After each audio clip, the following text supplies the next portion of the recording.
todavía. Estamos subiendo todavía, lamentablemente todavía falta para llegar al peor momento de los indicadores sociales como desempleo o pobreza, dos tan preocupantes que como mencionabas vos recién. Ujú. A ver, el 10,1% refleja muchas cosas. A Por ver. un lado, esto, que está creciendo el desempleo. Y eso pese a que el año pasado perdimos más de 10% de poder de compra de nuestros salarios, Ujú. ¿no? Los y las trabajadoras de todo el país, en promedio, de vuelta, y que en definitiva lo que se está reflejando es que las empresas, incluso con ese abaratamiento de la mano de obra, ¿no? Sí, sí. No están llegando, porque no hay ventas, porque no hay mercado interno, Ujú. porque salvo el sector agroexportador, que se recuperó con una cosecha sin sequía, el resto del mercado, el resto de las pymes de nuestro país están paradas y no tienen una perspectiva todavía de salida. Ujú. Por supuesto está la apuesta a que cambie las políticas ante un eventual cambio de gobierno, parte de algunas, pero la gran pregunta es, sea el gobierno que sea, ¿qué va a pasar que reactive esta economía que empieza a buscar el piso de la crisis en términos justamente productivos, ¿no? Ujú. Pero que todavía en términos sociales tiene para empeorar, porque entonces todas estas empresas que no están vendiendo y todavía no enganchan cuándo van a empezar a vender, cuándo tienen que empezar a producir en serio de vuelta, Sí. usando toda su capacidad que tienen instalada, la gente que tienen preparada y capacitada, bueno, cuándo todo eso arranca para entonces empezar a recuperar empleo, salario y condiciones de vida para la población argentina, ¿no? Ujú. Recién marcabas vos esto del deterioro del poder adquisitivo. Se habla mucho desde el gobierno de lo clave y lo importante que es el sector exportador. Sin embargo, el 80% del PBI es mercado interno, ¿no? Sí, por supuesto, digo, y además uno no puede apostar solamente a que las exportaciones te salven, vos necesitas consumo, digo, nuestros trabajadores, nuestras trabajadoras, digo, toda la población argentina tiene una capacidad de consumo muy alta, somos un país con ingresos bastante altos, Ujú. entonces sería ridículo pensar que eso no es un motor de la economía, no somos uno de los países de salarios bajos de este mundo, ¿no? Ujú. Intentar armar la economía con salarios y reduciendo salarios continuamente no tiene sentido para un país como la Argentina. Al Ujú. contrario, lo que lográs en esos casos es que todas las personas capacitadas, formadas, eh, huyan, digamos, tengan que buscarse por profesiones en las que no pueden aplicar todo su conocimiento, todo lo capacitadas que están, o lo busquen pero en otro país. Y eso es un poco lo que estamos volviendo a vivir, que pensamos que habíamos dejado atrás, ¿no? Cuando en los 90 lo que se llamó la fuga de cerebros, Sí, ¿no? Un sí, nombre que a mí claro. no me gusta mucho, Sí, porque los cerebros no se fugan solos, se van con un montón de cuerpos que van con ellos, ¿no? claro. Pero más allá de eso, está volviendo a pasar, y eso nos deja a la Argentina desaprovechando los recursos que nosotros mismos formamos. Ujú. Y ahí te agrego algo, el ataque a la ciencia y a la educación que está llevando adelante este gobierno de Cambiemos, es terrible también, porque hay gente terriblemente capacitada, por ejemplo la gente del CONICET, probablemente la gente más capacitada y evaluada en promedio de este país, ¿no? De Ujú. cualquier organismo o empresa que busques. Ujú. Y a esa gente le estás bajando los salarios, reduciéndole la cantidad de puestos de trabajo y atacándola, diciéndole que son, viste, que no cumplen con condiciones de calidad, que al contrario, son los que más la cumplen. Ujú. Entonces, claro que esa gente va a decir, che, mi país no me valora. Claro. Ujú. Ese tipo de cosas son las que a futuros van a ser muy graves para pensar un desarrollo sostenido. Ujú. Recién decías que los salarios argentinos no están entre los más bajos, sin embargo, tuvieron una licuación impresionante en los últimos 2 o 3 años, ¿no? En términos, en dólares, si uno los quiere medir. Totalmente. Mirá, por ejemplo, uno puede mirar en dólares el salario argentino y decir, che, hace 3 años, 4 años éramos el salario más alto de América Latina, Claro, hoy estamos entre los más bajos de América Latina. claro. Mirá cómo hemos perdido, ¿no? Ujú. A básicamente la mitad del salario en dólares que teníamos hace unos años. Y en verdad, para lo que nos importa, a quienes consumimos en este país, lo más relevante es que vos tenés eh, una pérdida contra la capacidad de compra. Vos Claro. hoy con esos salarios comprás menos cosas acá que lo que comprabas antes, con lo Ujú. cual es más difícil llegar a fin de mes. Y eso lo estamos viviendo todas las personas que habitamos, todos los hogares, todas las familias. Eh, Seas, digamos, en el rubro en el que labures, tengas una empresa, tengas una pyme, labures por tu cuenta, trabajes para alguien. Estamos todos complicados. Eso es el deterioro del salario, que implica no solo que los y las laburantes dejamos de comprar, sino que quienes producen dejan de vender. Y eso es donde te para la economía. Sí, claro. Martín, buen día. Javier te saluda. Buen día, Javier. Leemos en los diarios, en titulares, esto de, no sé, efecto Pichetto, te doy un ejemplo, cómo actúan los mercados, pero desde un lego, un tipo que no sabe, te pregunto, ¿cómo actúan los mercados en esto del día a día, de esto de que el dólar sube, de que no, de las especulaciones? ¿Cómo lo explicas?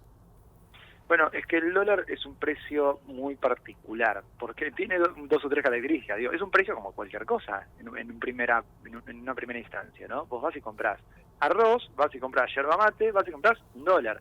¿En qué sentido es distinto, no? Bueno, es distinto porque, por un lado, es el precio que te vincula con el resto del mundo, ¿sí? Si este producto en particular, el dólar, se abaratara en pesos argentinos, es decir, bajara el precio, lo contrario de lo que está pasando, ¿no? Si bajar el precio nos cuesta menos, entonces, en pesos, importar cosas de afuera. Eso es un primer punto que lo hace bastante especial a este precio, ¿no? Y el segundo es que además es un activo financiero. Y ahí viene la parte clave que a veces cuesta entender. Es un activo financiero, la gente compra y vende dólares también porque apuesta a que el precio suba o baje. Y cuando la apuesta es básicamente a que suba, porque está todo el mundo esperando una devaluación, entonces el dólar queda barato hoy y todo el mundo sale a comprarlo porque espera que mañana esté más caro, y cuando todo el mundo sale a comprarlo, esa demanda hace que suba el precio y generaste esa devaluación que estabas esperando, ¿no? Claro. Entonces, todo este juego más especulativo es lo que es muy difícil de estimar y de prever, porque no depende ni de ustedes que están ahí sentados en el estudio, ni de mí, depende de quienes mueven grandes capitales y dicen, hoy creo que hay que apostar en contra del peso argentino y pasar todo a dólares porque el dólar va a subir. Ese tipo de juegos especulativos son muy difíciles de prever, muy difíciles de estimar, más allá de que uno mire tendencias de mediano y largo plazo y ahí sí le pegue. Pero el día a día es muy difícil, porque hay especulación, y la especulación, si bien uno la puede mirar, estimar, intentar prever, hay cosas que uno siempre se pierde, ¿no? Claro. Martín, Fernanda te saluda, buen día. Buen día, Fernanda. Bueno, te quería preguntar un poco de este informe de INDEC que habla de una relación entre crecimiento de nuevos puestos de trabajo y crecimiento de la población. ¿Esto cuándo es favorable? Se habló en el informe de que se incrementaron los puestos en un 0,7 y que a su vez el crecimiento poblacional fue de un 1%, pero también esos puestos son precarios porque el informe habla de esta precarización, ¿no?, de los puestos de trabajo. ¿Cómo es la relación entre nuevos puestos y crecimiento poblacional?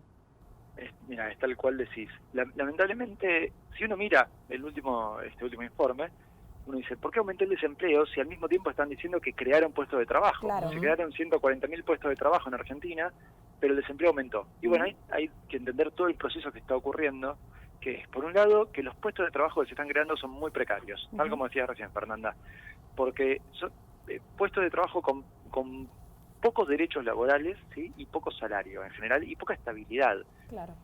Y esto no es solo para los nuevos puestos de trabajo, sino que además, y en paralelo se destruyen puestos con buena calidad. Claro. ¿Sí? Los trabajos, sobre todo trabajos en la industria, que eso estamos viviendo en todos lados, ustedes en Río Cuarto lo tienen que estar viendo, sí, con las instituciones fabriles que tienen ustedes.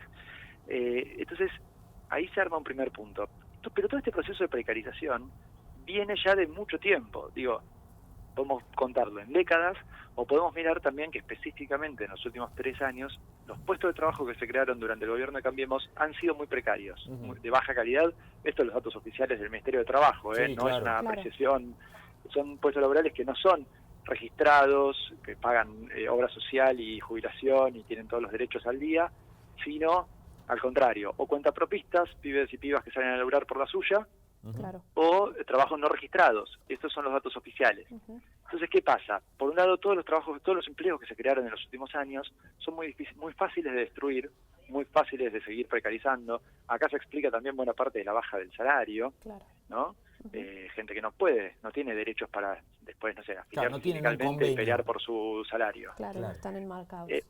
Claro, y entonces el proceso de precarización es clave. Y lo otro es para entender por qué se crean puestos de trabajo en Argentina en el último año, y sin embargo aumenta el desempleo, es que como se ha destruido un 10-15%, depende cómo contemos, 10% del salario se perdió en el último año, 15% en lo que va del gobierno de Cambiemos, ¿no?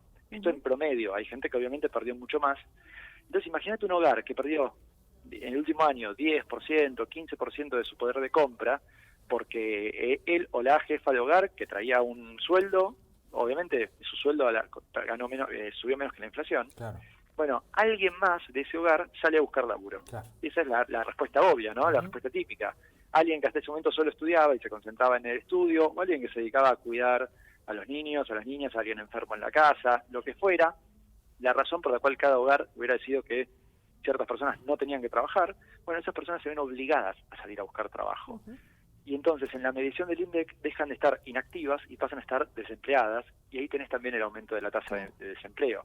O sea, la tasa de desempleo aumenta por la precarización laboral, por la baja de los salarios reales, por las pocas condiciones, digamos, el empeoramiento de las condiciones de vida de estos últimos años, que llevan a que más gente tenga que salir a buscar trabajo para buscar llegar a fin de mes. Claro. Y la realidad más triste es la cantidad de gente, el aumento poblacional por sí mismo, la cantidad de gente que sale a buscar trabajo, no son satisfechos por la mínima creación de puestos de trabajo de baja calidad que estamos teniendo. Entonces te aumenta el desempleo y las familias no estamos llegando a fin de mes. Eso es lo que se ve en la realidad, ¿no? Bien. Martín Calós, muchísimas gracias por estos minutos, ha sido muy amable. Gracias a ustedes, buen día. Que andes bien.